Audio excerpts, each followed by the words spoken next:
বাংলা চলচ্চিত্রের কিংবদন্তি নায়ক রাজ্জাকের জন্মবার্ষিকী আজ। এই কিংবদন্তি 1942 সালের আজকের এই দিনে কলকাতায় জন্মগ্রহণ করেন।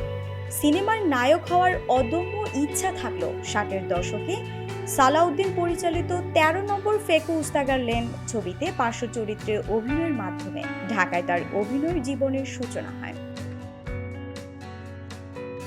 পরে বিখ্যাত পরিচালক জহির রায়হানের হাত ধরে তার চলচ্চিত্রের নায়কের যাত্রা শুরু হয়। এরপর জহির রায়হানের বেহুলা সিনেমায় নায়কের চরিত্রে ঢালিউডে অভিষেক হয়।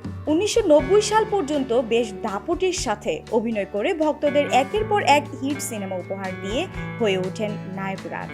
অর্জন করেন একাধিক জাতীয় ও আন্তর্জাতিক সম্মাননা। তার অভিনীত উল্লেখযোগ্য সিনেমার মধ্যে রয়েছে নীল আকাশের নিচে, ময়নামতি, মধুমিলন, জীবন থেকে নেয়া, রংবাজ, বেঈমান, আলোর মিছিল, অশিক্ষিত, অনন্ত প্রেম, বাদী থেকে বেগম ইত্যাদি।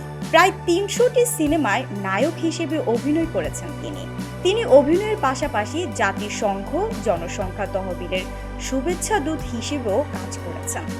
2017 সালের 21 আগস্ট নায়ক রাজ খ্যাত এই মহান অভিনেতা না ফেরার দেশে পাড়ি জমান। জান্নাত জাফরি, বিনোদন ডেস্ক, তরুণী 24 টিভি।